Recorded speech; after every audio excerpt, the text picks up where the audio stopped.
And our next film on Ulster Television is tonight at 10:30. James Coburn stars in Skyriders. Round about now, you should be dropping in to a nice, cool pint of Guinness. You're buying the leading powder. Will you swap for Daz? No, because I'm quite happy with what I've got. So, Linda, we persuaded you to try Daz in the hot whites wash. Yes, I'm very pleased with it. This is my son's school T-shirt, and that comes home every 6 weeks from school. Now, it's really grubby, and it came up nice and white. These are muslin nappies that I use for mopping up on the baby, and they came up really white. I get through quite a lot of powder. Dad's is cheaper, so therefore it saves me money on my housekeeping. So, would you swap for 2 packets of your old powder? No, I'm sticking to Dad. I wouldn't change back now. Try biological Daz in the hot whites wash. Most women agree Daz gives unbeatable white at a price that's right. One day, the Ribena berries left the garden and went to town. They were not impressed. There was no sunshine, no fun, no glow. You see, Ribena berries are full of the joys of spring and ready to share them with everyone. They don't need any artificial colour, flavour or sweetener. They're just packed with vitamin C and proud of it. Right, they said. That was a good day's work. Now where shall we glow next? Ribena keeps you glowing. However nice the surroundings, Nigel just can't resist Cookstown's tempting cooked meats. Feeling a bit peckish, darling? Look, Nigel, a church in the valley. Let's go and explore. How about some pâté first with garlic, bacon or whiskey? Look, Nigel, wild mushrooms. Oh, we must pick some. With mushrooms and onions too, and 4 types of salami. Oh, Nigel, I feel so... Like a pork and ham roll, or a country-style ham. Oh, let's eat now. Not yet, Nigel. Let's race each other to the top of the hill first. Turkey breast, Cookstown cooked meats, the taste of perfection. New Sparkle cleans everything your old Sparkle could, but New Sparkle is wax-free, so it even cleans glass without smearing. Honestly, it does clean without smearing. New Sparkle is wax-free, so it even cleans glass without... Oh, new wax-free Sparkle really does clean glass without smearing. New Sparkle, no wax, no smears. No kidding. Head and Shoulders. I didn't know you had dandruff. Shh. I don't. Head and Shoulders. I didn't know you had dandruff. I don't. Tests prove it. With ordinary medicated shampoo, dandruff can still be there. But with Head and Shoulders used regularly, it's completely clear. Head and Shoulders? I didn't know you had dandruff. I don't. So don't have dandruff. Have great-looking hair.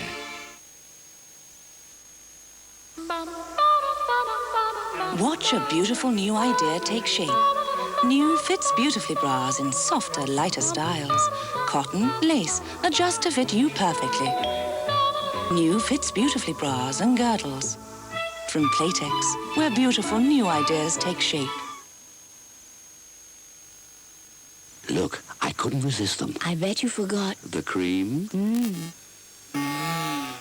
It's not the same without cream. A look now at our tea time programmes on Ulster Television, and they get underway at 5:15 with Knight Rider. It's a fast-moving adventure story called Goliath. Following the news at 5:45, we have the local issues covered in Summer Edition. And then at 6:15, Ray Hayden talks to sailor Alan Bell, who hopes to sail around the world. The old-fashioned parlour game is at 6:30. Then at 7, we travel from Paris to the Alps on the Grand Tour. Programmes for the early part of Monday evening on Ulster Television. There are full details of all these programmes in the current issue of the TV Times. Well, later tonight at 8 o'clock, a programme I'm certainly looking forward to. It's the World in Action special featuring U2. You can find out exactly what makes them tick. But now back to this afternoon, and it looks familiar.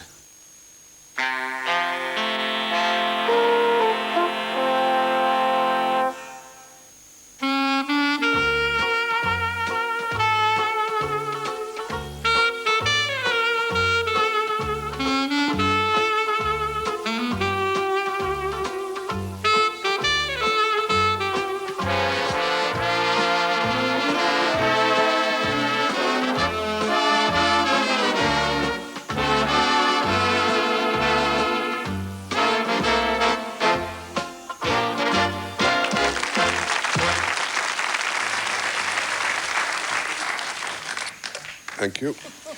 Thank you. As Fay Ray said to King Kong, I wasn't expecting such a big hand. Well, if you're also at the age that could tactfully be described as plenty nine, you know, the time of life when your daily dozen consists of 1 press-up and 11 whimpers, then you may well be the sort of people this programme's aimed at. In other words, the generation who can still remember the days when the only person wearing baggy trousers was Charlie Chaplin, and when all that was meant by going all the way was not getting out till the bus arrived at the terminus.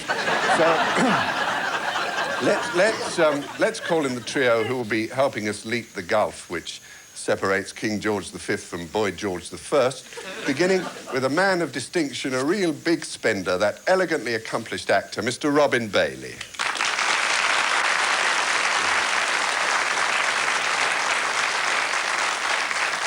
And sitting centre sofa, a lady who's been coming in regularly for many years. We're delighted to see her back, her front as well, of course, because that brings us the wicked grin of Miss Beryl Reid.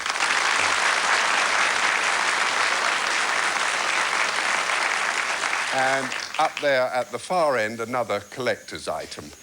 The man who, for lo, these many years I have called friend, mainly because I keep forgetting his name, the complex and many-layered Mr. Frank Muir.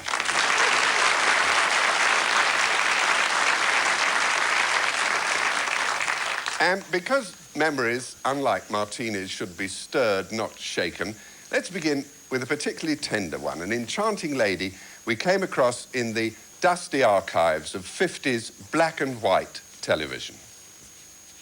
They heard the breeze in the trees singing with melody, and they named that just the start of the blues.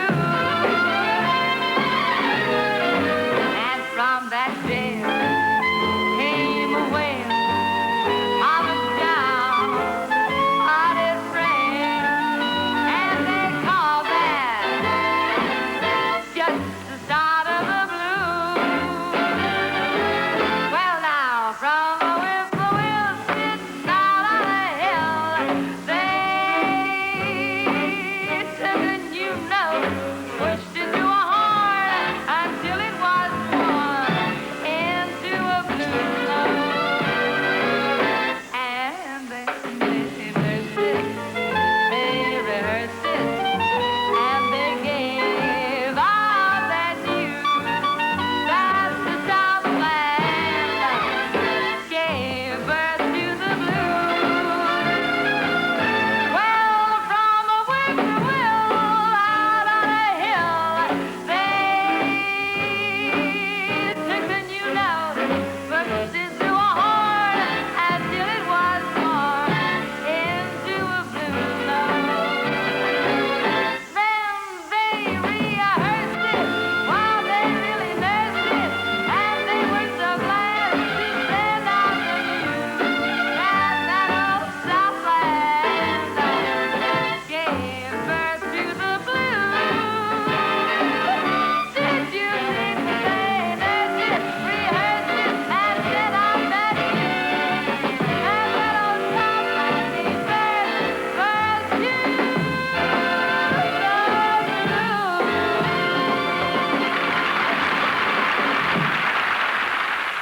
There's a certain amount of furtive toe-tapping going on out there doing that. Robin, who was she? Well, it was Alma Cogan. Alma Cogan. I never worked with her. I'm sure she looks even more familiar to my friends sharing the sofa. Yeah, she's got a lot of quality. Oh, wasn't she Yeah. good? Yeah, wasn't she? What particular memory was stirred by that, Frank? When we went to see her, when Joy Nichols left to take it from here, and we had to find a replacement, and we saw, Dennis and I we went to the, is that the ABC or the Corner House? Lion's Corner House. Where Alma was singing in the afternoon, and it was 2 small hors d'oeuvres, please, and an assorted pastry each. Yeah, that's and right. then Alma came on and sang. Beautiful girl, wasn't she? Skin like porcelain. Yeah, but filled with fun. That's right, filled with fun. And those extravagant clothes she wore, she always sent them up.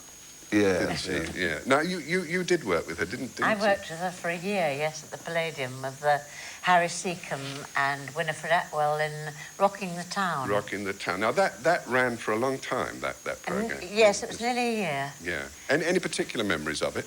Oh, yes. I mean, Harry and I got on a treat. Yeah. And there you are, getting on a treat. Yes. He appears to be undressing you. But no, I think he's just acting a bit. Yeah. But we we had a fence in the company who used to bring lots of caviar in very cheaply, you see. And did you? I said, there's only one way to eat caviar, Harry, and that's off a shoehorn. And we were eating this caviar off the shoehorns, you see, and he said to me, quite seriously, he said, do you know, we've never had it so good. That's the only way to fly, isn't it? Actually, but going back to Alma Robin, she took to television straight away. There was no preparatory period. Now, how did you come from acting in the theatre to television? Because you were on one of the first big quiz games, big money prizes and things. Well, yes. I mean, it's part of the language now, isn't it? The $64,000 question. Yeah. It wasn't $64,000 here. It was only 64,000 shillings. Yeah. Even so, it's worth 3,200 quid. And we did that live from Hackney Empire. Do you mean you every won Saturday it? night. I didn't win it. I compared it. Not many people won it. I do remember the anxiety about that and spending an hour in the bath every Saturday afternoon thinking up the ad-libs. Oh, yeah. Well, who doesn't, Robin? That's such a tradition that's carried on. What was your first TV experience, Frank, as a, shall I put it, performer? Yeah. Well, I remember my audition. Yeah? What did that do? Yeah. It was a Tuesday morning, and there's a pianist, Steve Race, and we were all nervously standing waiting to do our bit. And beside me, again rather unnerving, was Ian Carmichael in top hat, white tie and tails at 10 o'clock on a Tuesday morning. Yes. And I did a sketch which I'd written with a WAF, because I was still in the RAF, called Gabriel Hamilton. And we did the sketch and they booked the WAF. It's kind of non-stop. Yeah. Did you ever have a kind of memorable audition experience, Beryl? My mother, who had no confidence in me at all, said, now don't forget, Beryl, there's nothing you can't do. But she didn't believe it at all, you see. So I went off and I did an audition for Jack Gillam for a pantomime. And he said, what do you do? And I said, everything. And he said, how much do you want? And I said, £3 a week. And he said, do you know, all my life, I've been looking for somebody who could do everything for £3 a week. Well, let's go now to the days before TV, when we had to provide our own sex and violence. From a 1936 item on Channel 4's collection of classic films, here's Gary Cooper's memorable courtroom speech defending himself against a charge of being mentally incapable. I don't see anything wrong, because that helps you think. Other people are doodlers. Doodlers? Yeah, that's a name we made up back home for people who make foolish designs on paper when they're thinking. It's called doodling. Almost everybody's a doodler. Did you ever see a scratch pad in a telephone booth? People draw the most idiotic pictures when they're thinking. Dr. Von Haller here could probably think up a long name for it because he doodles all the time.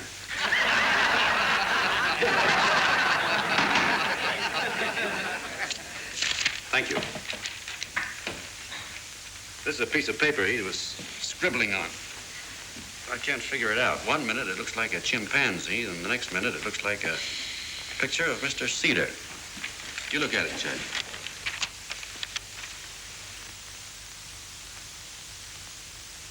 Exhibit A for the defense. Looks kind of stupid, doesn't it, Your Honor? But I guess that's all right. If Dr. Von Haller has to doodle to help him think, that's his business. Everybody does something different. Some people are ear pullers. Some are nail biters. That, Mr. Semple over there is a nose twitcher.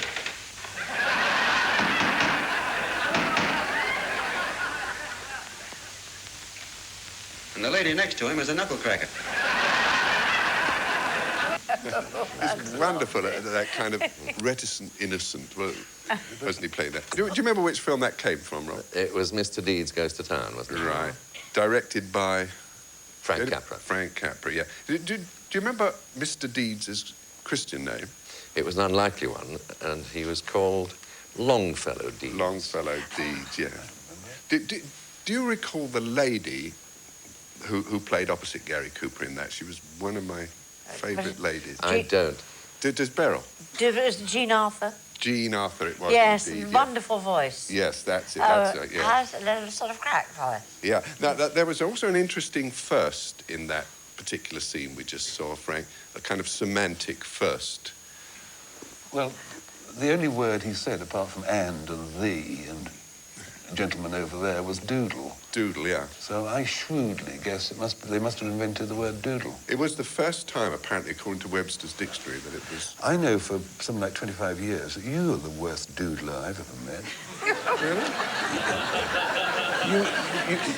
You cover reams of paper. Oh, yeah, I doodle a lot, but if I don't know quite how to... my case rests. I don't know quite how to put this, but you have a strange doodle. You didn't put it correctly. What kind of doodles do you do, Beryl? Do you do any? No, I don't do doodles. I do notice that people do a lot of nose picking. Everybody very quickly took their hands down. Mainly when they're driving. And traffic lights, always... Yeah. And then they turn it into something else. Yeah. Did you go to cinema a lot as a boy? Yes, I did. I was born in a little mining town outside Nottingham, and there was a choice of two cinemas. One was the Empire, and the other was known locally as the Scala. And if you'd stopped anybody, in the street and asked where the Scala was, you'd got a blank look. Yes. It was like the cultural clash between Gaumont and Gaumont. Yes. Oh, yes. Yes. Wasn't it? But did you make cinema going a kind of ritual? Did you have any regular cinema habits? Well, yes, in that we were a bit posh, and so I always, for sixpence, was encouraged to sit in the best seats, which were sort of not quite plush, but plush-ish. And they were divided by a wooden barrier which separated them from the benches in the front, where the roughs used to sit and flick peanuts at the screen throughout the whole... What did you eat? Did you eat peanuts? Or? No. I had usually a spare penny with which I bought 4 chocolate-coated caramels, and I would time them. It was that posh. But I would ration them very carefully so that I would try and not approach the first until the end of Move It Home News or Packers or whatever. And that left 1 for the second feature and 2 for the main film. Yeah. Yes, Well, but they'd all gone, certainly, by the time they played the King or the Queen. what are your early memories of cinema going? I was really riveted with this sweet thing, because what the difference between our day was that the sweets weren't wrapped, were they? No, that's right. They were what they called loose. Yes. Although mine weren't loose, because I was always strapped for money. And they used to have all the boiled sweets in the jar. And eventually the chap used to end up with them all coagulated and broken. And for a halfpenny, you've got a great chunk of these far from loose sweets. It's rather like broken biscuits. That's right. And the broken toffee, which the dust was wonderful at the bottom. And the triangular pieces. And you squirted whoever you were, a very thin stream over a coffee. That's right. Do you remember peanut brittle as well? You needed a kind of Teflon top of your mouth. Anyway, now we move on to 1938, the year I found Gertie Mitchell's name written up on the wall of the Clissold Park Gents. And what made it depressing was that it was in her own handwriting. But that year also brought this rare item for our collection of vintage film trailers.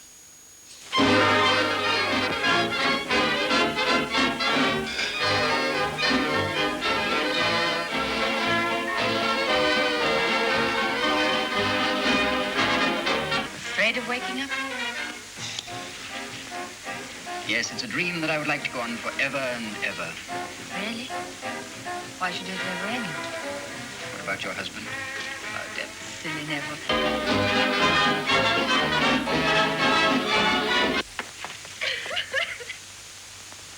Lie down, keep quiet.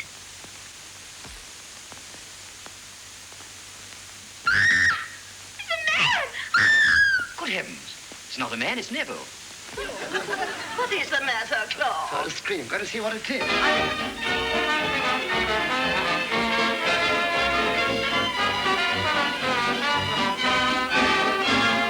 Naughty, naughty ping pong.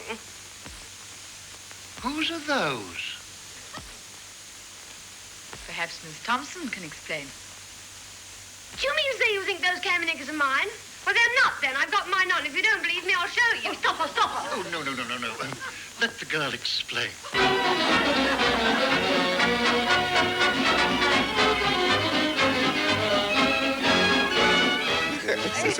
Wonderful sort of stained glass voices. Were they not? Beryl, any of those people familiar to you? Yes, Jean Gilly I knew very well. Yeah, actually, Jean, I didn't think that was a flattering shot of There her. she is. There She she was is. lovely. She was lovely. Lovely. Wasn't Lovely girl. Where did you know her? I did pantomime with her for 3 years with Jack Buchanan and Adol Dixon and Fred Emney was the Baron. Now they said it was London's most daring play. Frank, do you remember what specifically they made it daring? Yeah? That line. Yeah, I knew you wouldn't forget that. Yeah. That line. What's that line? It was, where was Jack? He was having a cut off the joint with bubbles behind the sofa. Oh, I say. Wash your mouth up, soap and water. Yeah. Do you remember any other lines from While Parents Sleep? Rob? Yes, the one I remember is a reference to something being better than a slap on the belly with a wet fish. That was also the first time the phrase was introduced into the language, I'm told. Anyway, but Beryl, now we're in the realm of drama. What was your first straight play after doing variety? And it was in Worthing, and The Bill Owen? Bill Owen was in it. Yeah. And a Dream House. The Dream House. That's right. The Dream House. Yeah. Well, where did you make your debut, Robin? My debut was in Nottingham. Yeah. At the Theatre Royal Nottingham, and I'd got the job by somebody I'd been working with as an amateur, by a professional director who we'd brought into Hucknall Church Hall to direct us. The first play was The Barretts of Wimpole Street, and I didn't have a lot to say, but I should think I got about 6pence a word, because the director who'd got me the job said that the job was his, but he'd got something else to do, and would I like to have it? He thought he could arrange it, and it would pay £1 for the week of 12 performances, but in view of the circumstances, would I let him have 10 shillings? They don't change. It's the only time I've paid an agent 50% of my earnings. Frank, what was the first work that you did for the dramatic theatre? I wrote a melodrama. I wrote it during the war, actually. It was called The Grip of Iron. By golly. It was terribly exciting. Yeah. It was about this chap who stalked Victorian London and throttled people from behind. Because he had the grip of iron. The strength. Well, did the dialogue match up to the central thesis? Surpassed it. Yes. Can I just tell you the big finish? Do, yes. Because the strangler crept up, the grip of iron crept up on the Bow Street runner, twist his jugular, and the hero just stood there and said, "Squeeze away, strangler." And the chap said, "He wears a collar of steel." Ta-da! Anyway, to take us into the break and out the other side of it, here's something from 1947, the year that coal was nationalised, Princess Elizabeth married Prince Philip, and Shemp Howard replaced Curly in The Three Stooges. From another film exclusive to Channel 4, here's The Pair of Legs, which had a whole generation of young men gnawing their knuckles. Wish I were back again with all the sweet and simple folks I call my kin in Kokomo, Indiana. Well, if it isn't Pop and hiya, Mom, you always have the cutest grin in Kokomo, Indiana. Just look at Rover wag his tail, gosh, he remembers me. And get a load of Sister Grace. You can't see the freckles for the jam on her face. How would you like to go and see that old Wabashful beau you used to know in Kokomo, Indiana? Wouldn't you just as soon go out and spoon beneath the Hoosier moon? Oh, what a moon. For all of the many reasons that I've mentioned heretofore. My heart will always be in Kokomo. And of course, you know, the town of Kokomo will always be indefinitely in Indiana.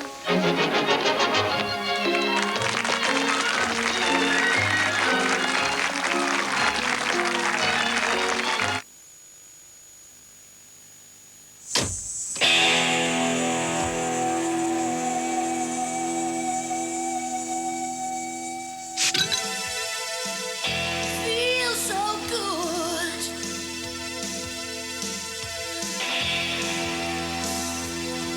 Cooling down, down, cooling down, down.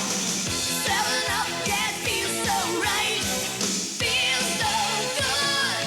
7-Up.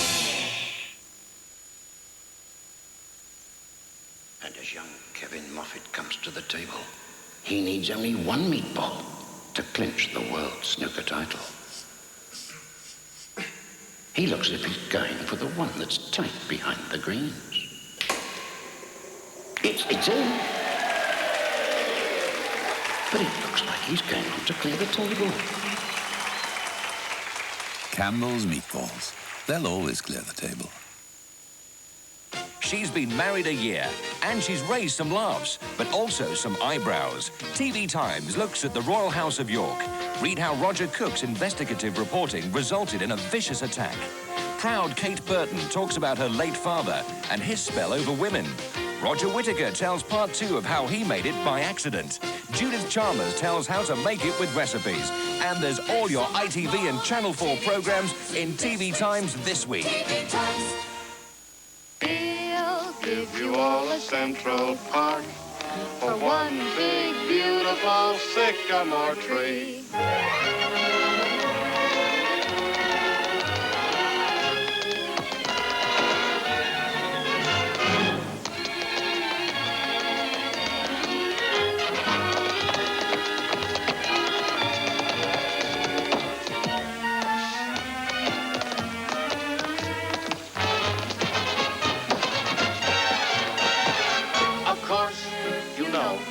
the town of Kokomo will always be geographically, indefinitely, indubitably in Indiana. Frank, who were they, those two? Dan Daly and Betty Grable. Betty Grable. Did Betty Grable play any part in your adolescent fantasies? No, didn't fancy her at all. Really? No. I was a Deanna Durbin lad. Were you? Yep. All right. Funny fellow, yeah. but did you? Those legs were insured for £1 million. It says here. Yeah. That was just against theft. Yeah. Did you, Robin? You've done musicals, haven't you? I've done a couple. Yeah. Oh, come on. What have you done? I've done 1,200 times. I've played My Fair Lady, and more recently appeared with Richard Harris in Camelot. And I'm still waiting for the T-shirt with "I got on well with Richard Harris." I believe, Beryl, this was your first musical when you looked like this, and yes, a fair treat, I would say. Actually, what was the? That was Betty. And Betty. a musical called Betty that I did for Harry Bennett, and I played Estelle, who was a model. Oh, yes, you would be, wouldn't you? Yes. Can you remember any song you sang? Yes. Very go-y things. No other dance was so jolly as one with Lady Dolly. I am the catch of the season. Awfully good. Yes, It is good, isn't it? Awfully good. Frank, what about gramophone records? Did you have a favourite? Yeah. I remember I played my first in the 20s, this would be late 20s, on the beach at Broadstairs. And we had a wind-up about 140 turns, and the Rexine the oilcloth was peeling off the portable gramophone, revealing the plywood underneath, and tremendously scratchy records. Ooh, stole my heart away. Make me dream of dreams I never can. Was your gramophone in better nick than that? No, it was roughly the same, and we had a very limited collection of records. I remember one had in a Persian market on one side and in a monastery garden on the other. You take a choice.